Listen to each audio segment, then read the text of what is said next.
but in Chiprovci you'll be able to see it better with multimedia and on widescreen.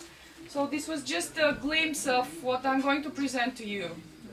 So basically this is a model eco-center up in the mountain, about 600 meters altitude, in the heart of Pirin National Mountain, which stands in southwestern Bulgaria. And actually it presents a school for nature, for grown-ups, for toddlers, for kids, for everyone. And just a small piece of history about how it started.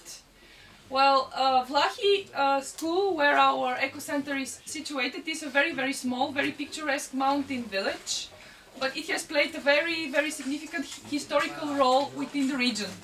We are talking about southwestern Bulgaria, as I mentioned, and actually it has been a headquarters of a very famous rebel. It's in the heart of Macedonian lands, so it was like a place where it gets started. One of the major Macedonian revolutionary liberation rebels. And there a great revolutionary was born for the Macedonian liberation movement called Janez Sandanski. The Bulgarians know him. And the village in the beginning of the 20th century accounted for about 1,860 people. And this figure was driven by a person who was traveling through Macedonian lands and gathered the statistics for Bulgarians, Muslims, Christians and Turks. So this, you can imagine like 1,800 people, how big the village was. And it had about 9 residential areas with exotic names like Shemeto, Vlachkovci, Delboki Dol, so on, so on. And it had a school. It had the first so-called monastery school in 1860, and after it started the other school. And actually in this small village, Vlahi, the first school of Melnik region was founded. And after the communists took over the power in Bulgaria, there started the protest movement called Goriani movement. And after it, the village started to get depopulated, slowly little by little, slowly by slowly, like a lot of Bulgarian villages. And so in the end of 70s, only about 50 people were living in it. So you can imagine, like for 2 centuries, more than 1,800 people, the population. And till 2003, when we means the CVS Bulgaria, which stands for Cooperation for Voluntary Service, we bought the building. It was sold by the municipality of Kresna, the nearest biggest town, about 3,000 people. It's on the way to Greece, south. And so the municipality sold the building with the sole condition that we have to preserve its unique function to be a school. And because, as you can guess by the name, Cooperation for Voluntary Service is an organization which tackles with long and short-term voluntary projects. So we decide, in order to first to use voluntary labor, and second to gather a lot of people from all around the world and to teach them something unique, typical for this region. So for these 2 purposes we decided to use labor service in order to restore the building. So for those who had the chance to see, the building was in a very bad state. It was desolated for more than 20 years. So actually we destroyed the whole 2nd floor, and we used uniquely natural materials for this region, typical for this region, which means clay, stone and wood. And together with about 400-500 volunteers from all over the world, from all continents almost, we restored the building, and we taught them traditional architecture and building techniques from this region, which means we used clay for isolation and for making bricks with specific molds. And we built the whole 2nd floor out of wood, stone and clay. And all these people came through the summer for 2 weeks, each camp, in order to restore the buildings for more than 8 years. And so little by little we restored first the building, then we took care of the garden, as you have noticed on the video. We made a model eco garden where we wanted to demonstrate how locals are growing their food, and we wanted to demonstrate the principles of permaculture, which means permanent agriculture system, which I'm going to talk about a little bit later. And the primarily function of this center was to learn people for nature in nature. And our motto is that we have to go ahead with nature, which is our school, our home, and our teacher.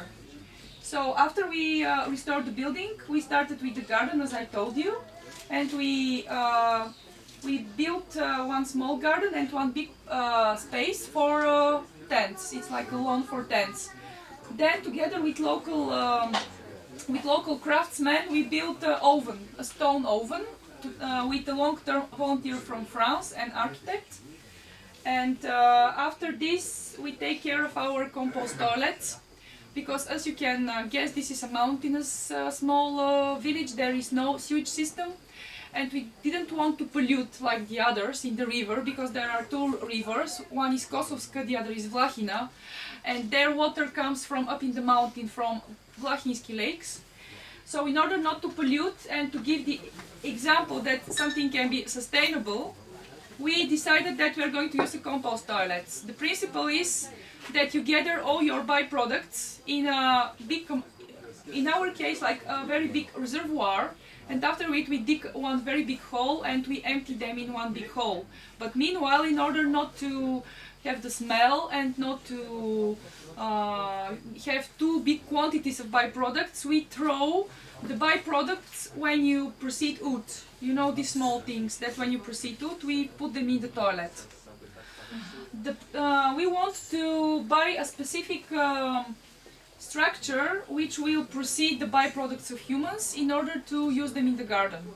But this takes time, this takes schemes, this takes funding, this takes the know-how. But till now, the only thing we want to keep is that we don't pollute the river, and we give the example that when you live in the village, everything should be natural and eco, you know, like eco style. And so we started to work with volunteers, as you have seen on the video.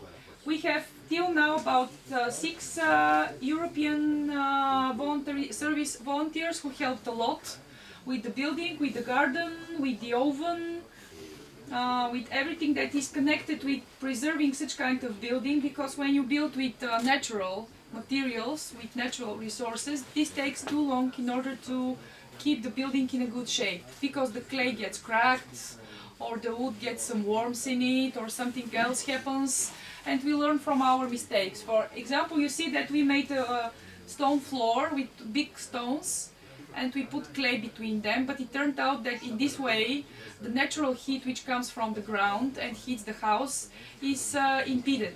So the house can't get really warm, and that's why we are removing now the stones and we are putting beams, like wooden beams, and the house gets warmer and warmer. 2 years ago we installed a very big one system which heats the whole house, and it's called heating on wood. So it has two small like cameras, and inside one of these cameras you put the wood, the other gets hot with the gases, and the gases are going into the house and warming the whole house. I don't know whether you can imagine it. The principle is like this.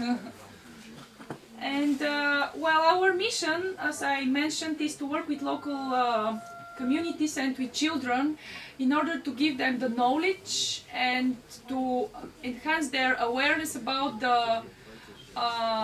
the precious region in which they are living concerning the biodiversity. You know, for those who don't know, southwestern Bulgaria is a unique place for Mediterranean type of let's say bushes or flowers or such kind of plants, and very few people there know this. And besides, near is Struma river, where via Aristoteles the bird migration route is going, and there are protected areas like Tisata natural protected area, and besides near is Belasica natural park, and a lot of other things which the locals don't preserve and don't evaluate as resources and as something that should be kept for the future generations. And that for this reason we started to work with children, and actually we bring the local children from 4 municipalities nearby, because there are very few schools which are still left functioning, and so we bring there the children from 10 to 14 years of age, and we are designing a specific programs to work with them. This means interactive educational and information programs about the nature, about how to go and even to research the water for small water organisms, and then to define them by schemes in order to play the role of little researchers, or what this flower's name is, or what that plant name is. Have you seen it somewhere else? What do you know as Mediterranean type of plant in your yard? Because a lot of people there, because it's very warm, they grow their lemons, their figs, their kiwis, and a lot of other things which are typical for this region. Kiwis? And so, yes. And so by this we try to direct their attention to specific kind of natural plants and herbs and trees which are grown only in this region, and that they should realize that this is a unique kind of nature there, and they should keep and preserve it and tell their relatives, parents and friends that this is very precious. So we use peer-to-peer education system. And so what is pending now is that we still don't have really very good conditions in the house, because as you have seen, for 10 years we are still renovating and doing things over the house. So till the end of this year we'll have the beds, because still our volunteers come and sleep on mattresses on the floor. So we'll have beds, we'll have desks, we'll have a seminar room fully equipped and furnished. We'll have inside toilets, because our compost toilets and showers, which are warmed by solar panels on the roof, they will be inside too.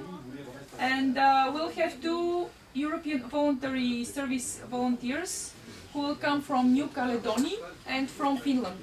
One is specialized in picking berries, and the other is specialized in solar-driven generators. So this is something which we want to have as a knowledge, because we have a lot of sun there and we have a lot of forestry fruits. And they will help also for the garden and for the house, and they will serve a 6-month term there.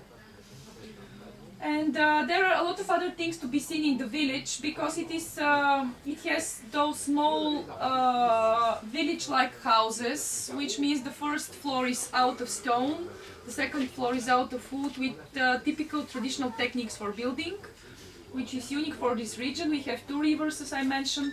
We have a 5th-century-old tree in the square, a species which is typical for this region, which is called Platanus orientalis. The Bulgarians call it platan or chinar. And we have other very specific, typical for this region plants, which we show to the kids. And we have inside the house we have 2 churches. One dates from 1762, it's the oldest one in the region, and the other is from 1844. Both are very closely connected with the history of the village. So we show the kids all those things, and we try to provoke them to think and to give proposals how we can develop still the village in order to bring back people in.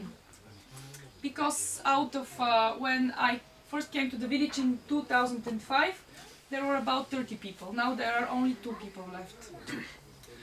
And well, you know, media are speculating a lot with such kind of small villages, and now I'm reading in newspapers 2 inhabitants in a village with 4 NGOs.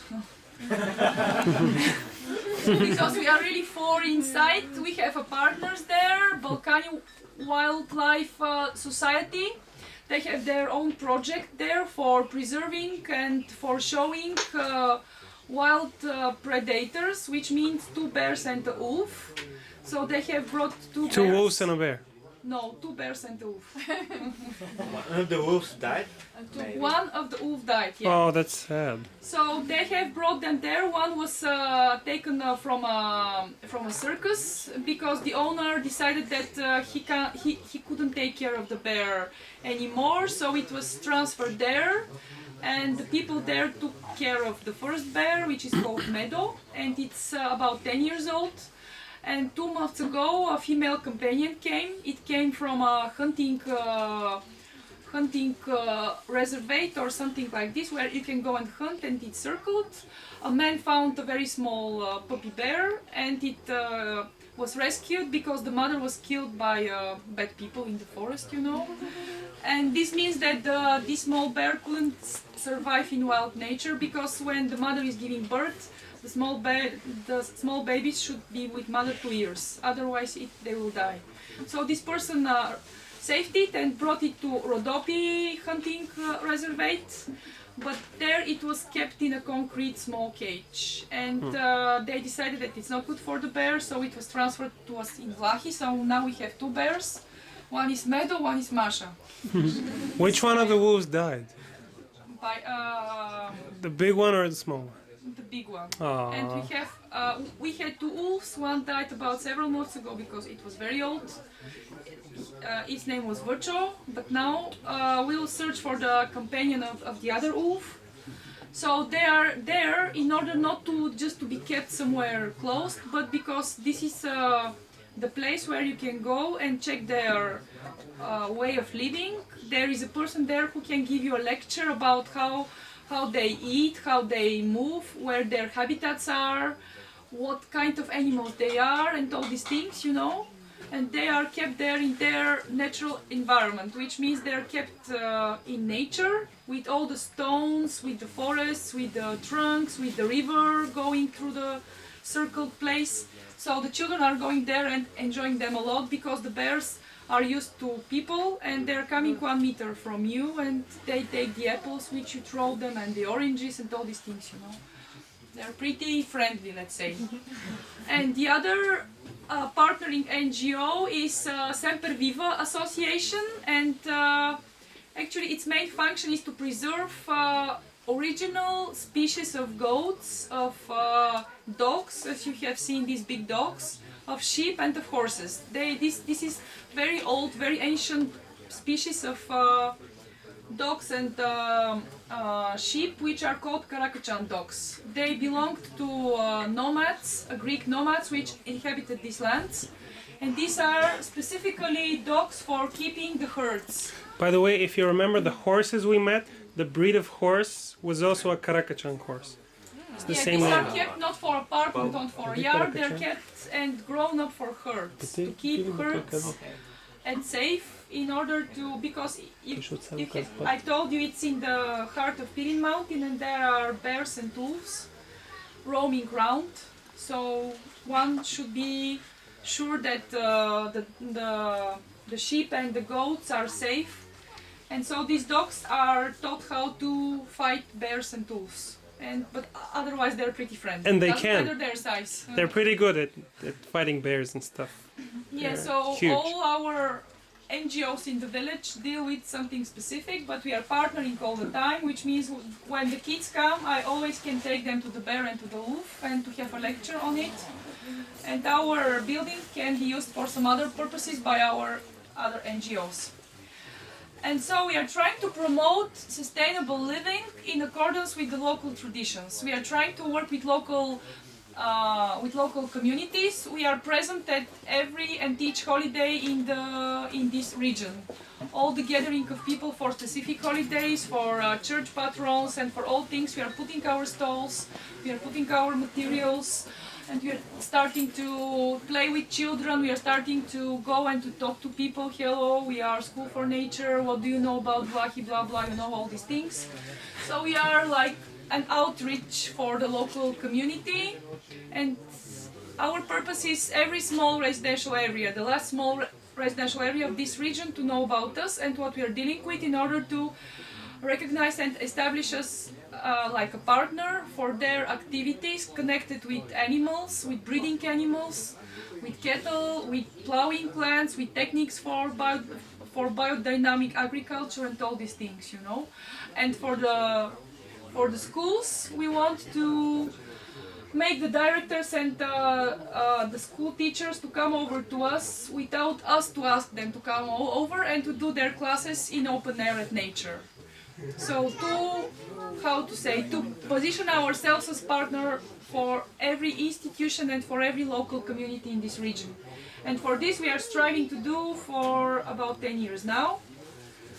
And the team is small, let's say about 5-6 people. We are taking the decisions and we are doing everything. We are a project-based organization, which means we don't get funding from the municipality or from the government. And we are searching for our own funds and donations. For the camps, we charge the internationally presented volunteers. For Bulgarians, we don't charge. And our camps are 2 weeks in July and August. And we have a lot of working weekends. Specifically in September, the biggest one is when we produce the locally adored food called lutenica. And we show it to the others because there are a lot of people who are coming from the town with their children, and when you ask the child, do you know where this comes from? And you show the lutenica from the supermarket. So you know, you have to teach not only their parents but the children that it doesn't come from the supermarket and that you can become food independent by producing your own food and by urban gardening, by growing your own herbs, fruits and vegetables on your balcony with small-scale size farms, you know. So we are trying to spread as much knowledge as possible to all kinds of people in accordance with their age and with their preferences. And as I told you, the village is really very beautiful because it's surrounded by peaks in Pirin. And the nearest peak is about 8 hours by walking. It's called Sinanica. And it's about 1,800. There are a lot of mushrooms, a lot of wild berries, a lot of things which you can derive from mountain, a lot of tracks. We have marked several roads. And one of the precious things which we promote are the hot mineral springs around. We have really gorgeous places, not very often frequented by people, where you can go and really immerse into hot water, into a free spa without any charge, you know. And this is one of the very specific things about this region, about southwestern Bulgaria, that it's full of hot and cold mineral springs. And all these, let's say, all these gifts by nature, you know, the Mediterranean nature, the Struma River, all the naturally protected areas around, and the fruits, the vegetables, the clean soils, the nice views, and the villages which are very picturesque nearby. And in some of them there are a lot of very old churches. So all this we are trying to promote to different kinds of people in order to come back, to do something in the garden, to have their hands on our work, to hear what we are doing, why we are doing it, to learn something, to provoke them to think and to come back over and to promote us to their friends and relatives. That's how we believe sustainable living could be developed. Even if you live in the city, you can always come over, and even if you decide you can buy a house and come over for the weekends or for a month and do something like us, because we can give the know-how in order to establish a small community around us. I'm sorry about the small video again. If you want, we can play it again in Chiprovtsi, where we'll have the conditions for doing it. And if you want, ask me something, and you can have our materials here. They are not that much. You can see like what we're doing and what we can offer and who we are in few words, on recycled paper, of course. And yeah. Well, Yulia, I have a personal question to you. Personal. Because we are speaking about Erasmus generation, the new generation in Bulgaria. We used to live in Iron Curtain years ago, and after that we can travel all around Europe. We are part of the European Union, and then come a new generation who used to travel a lot to go anywhere you want to go. We have and such visit kind of such representatives of Why generation. why you choose to live in Bulgaria at all? at the end. You are also on Because there is nothing better than home, first of all, of course. Second, because I think that, as I mentioned, this southwestern small piece of land is unique, and I want to contribute to its preservation and to spread the news about it in order to get more people to come and experience it. Because I don't know whether you get it, but we offer experience in nature for nature.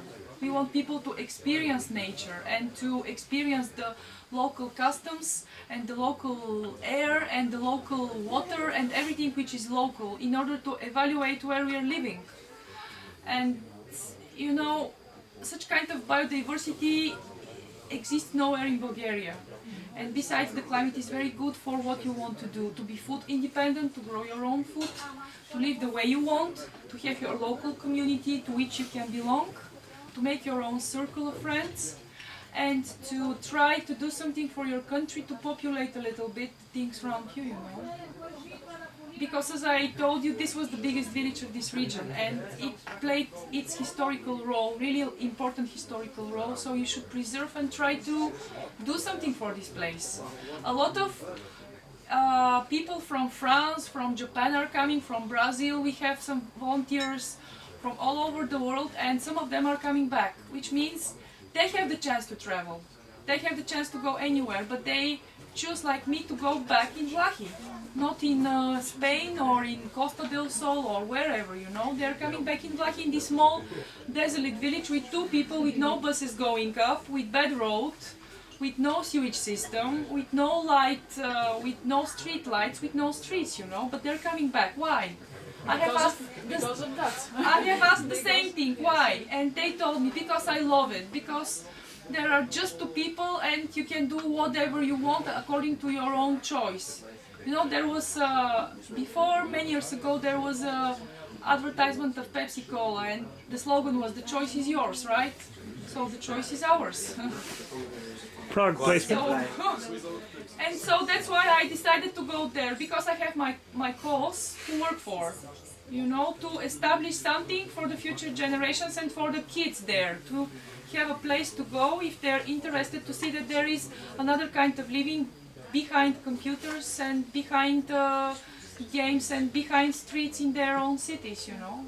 And they're coming, and some of them are complaining, here it smells like shit because of the animals, here we don't have streets, there is a lot of mud, what are these stupid games, or some of them really adore it, and they said, because we are school, and that's why we have a very big book in which we are evaluated by children, so they write their marks for us, like A, B, C or D, you know, because we are not the ordinary type of school where you can go, sit on a chair, listen to something for 40 minutes, write down. No, you go and experience, you do things by yourself.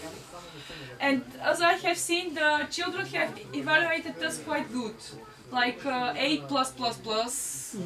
or let's say, you are pretty good, thank you that you have showed this to me, otherwise I wouldn't have the chance to see it, you know.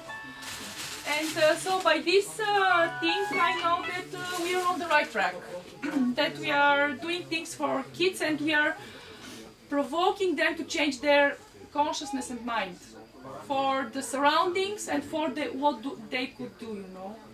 That's why I'm coming over and over, because I see sense in what I'm doing with them, you know.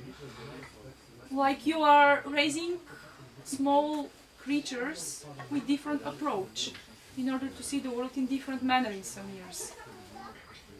I think this is quite meaningless and worthy, and this gives me the meaning to go over and over there, because things, as you can imagine, like everything in Bulgaria, is happening slowly and difficult.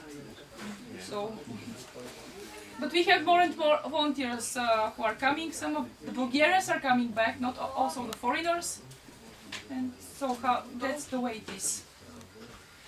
I think most people are attracted by the isolated place, by the different projects which are on there. One is for sheep and for dogs, one is for big wild predators, for carnivorous animals like bears, wolves, some are for children and for sustainable living. there is a person who for 20 years has been working in the new Buyana Image Studio in Sofia. This is the Bulgarian National Filmmaking Factory. He has been working as a cascadeur or something like this for 20 years. Stunt actor. Okay, whatever. And he was also a mountaineer. And he came by chance in the village and he decided that this is his village. And so after 20 years in the cinema, he retired in our village. And he made a house there. He made a lot of things which we are taking the knowledge about. For example, a specific system called Aqua Pontix, which was quite new for me. This means one basin full of water with different kinds of plants in it, a very specifically selected plants. And there are small fishes which are fed by the byproducts of these plants and by the rotting things of the plants. And by this symbiosis, he is raising his own small fish, you know. And this system is called Aqua Pontix. And I'm hearing this for the first time, and I had to go in this village to hear this for the first time, you know.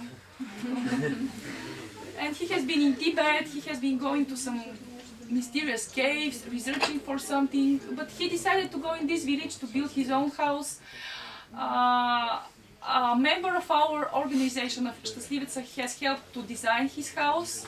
Martin Mikuš has helped to build his house in order to have a shadow in the summer, a specific shadow with circulation of air, and to have the house with clay, of course. And so he's living there with his wife and with his 3-year-old kid there. And they're quite happy, I think, because a lot of friends are visiting them and they're organizing permaculture courses too. And I am very glad, by the way, that the road is bad still, and because not a lot of people can come over. I think you know what I mean. Because it's really quite good place to live, and I think a lot of badly thinking people will come up and will try to sell their land which they own, or try to sell their desolate house which is abandoned, and a lot of people who will be not very positive to us will come, you know, because it's not very good to work with local communities there, because they are very conservative and the only thing they think is that you are coming to build a hotel, to host someone, or they can't understand what we are doing. They don't know the principle of sustainable living. They are living in a sustainable way, in their way, but they can't understand what we are doing. So a long way to go with the local community. I have a small question. Yeah. You spoke about the bears, and you have 2 bears, one male and one female. Did you manage to mate them and make them children? No. Baby bears? No. No? This is not the aim, you know. Not the aim. From the biological point of view, if you keep animals closed, this means that if you have babies from them, these babies can't be in wild nature. You have to take care of the babies too. And this is not good either for the people nor for the animals. You think they couldn't educate their own babies? No, because they have been living all their lives in close circle with humans. They are not used to going in wild nature and hunt for their own food. You know, if we let now the bear outside, this bear will go in the first village to take some apples to eat. Because it is used of human beings around it, you know. And the locals will kill it immediately. You know, for 11 years this bear has been living with humans taking care of it. Because it is in a circled place with fence, you know, in the wild nature, one circled thing, you know, and it is living there. It can dig its own hole, there is a river going on, there are trunks, everything that it's really like in the wild nature, but it's surrounded. Because it's there according to a project. Well, that's according to the education, because like the humans, like the apes, the bears also have education, and they couldn't survive in the nature without this education. So if they have smalls, these bears can't teach them for the natural habits how to survive in the wild, you know. That's why they don't want to have offsprings. and they learn only from the humans, only from this type of surrounding, not the surrounding of the nature, the wild nature. Because one of the biggest bird, the oldest, is from the circus. It was from the circus, retired from the circus, and the little one was without mother. He was his mother's and father's was people. It was saved by a human being, and And- it was kept all around with human beings. And there's a big age difference, so things wouldn't work out anyway. Oh no, it's And not if right. they have a child, they will difference really meaningful. Actually, till now, usually- the female one was there only for 2 months, but it is not very well-hearted with the male one. You know, they're still growling at each other. Like the male is always searching for it. You know, by specific sounds, it is calling the female, but the female doesn't give a sign. You know, it's just going round. They don't like each other. It's too stressed now. Like the female isn't yet adapted to the new environment and to the new bear there with the new people, and it needs really time to adapt. And besides, we are going there with kids, and it is very difficult to make them quiet, and they are additionally stressing the animals. But that's the price we have to pay in order for the kids to see real animal, not on the picture in the textbook, and to hear how it is moving, how it is feeding, where it is going, how many bears there are in Bulgaria, and all these things, you know. So everything takes its price. But the people who take care of these animals are biologists, and they specifically said we don't want offsprings. Something that I can add here. There is a center in Bulgaria which is specifically made for teaching such animals to survive in nature. But it is only one so far as far as I know. It's in Stara Zagora, the one that Zeleni Balkani maintain. It's shelter center for wounded wild Right, animals. and yes. now there is a new foundation which I found out about the other day, so we will have a second place like this. But it's hard, and it costs a lot of money and time to teach animals how to live in nature again, as they were domesticated. So in order to conclude about Vlahi Nature School, do you have any other questions in order to give the floor to Philip? Are you supported also by state? Sorry? Are you supported by state? Nope. By state, no. No. We are not at all. project based. This means that we are searching for grants and donors all the time in order to have continuity in our functions. Are you supported by the municipality? The municipality recognizes us as a partner to the extent that when there is some kind of ecological problem, the ecology specialist from the municipality is coming over and asking us something. This is the partnership we are having, but otherwise, yeah. I So mean- basically, they support the municipality. Yes. So we have been negotiating with the mayor for 10 years now to renovate the road, which is 9 kilometers so from Kresna, 4 kilometers on asphalt, and 5 kilometers like a forest road. And this is the main obstacle for children to come up, because they have to come in very small buses, like 25 seats. So this is not good for schools that they can't go over, or their directors are afraid to let the kids go on such kind of uncertain road, because the road is like narrow, and after the brim there is one very big gap, and down is the river. You know, it's in the mountain, in the heart of the mountain. So I mentioned that from one point of view it is good that the road is still not very renovated, but from the other it's not good to break our cars every 3 years to change the car. You know, because of the road. So anything else about Vlahi? Do you want to ask something? You can check out our website. It's still under development, but till the end of the year we are going to make all sections working. It is quite simply done, but you will have all the basic information you need, plus the schedule for voluntary camps and weekends for this year.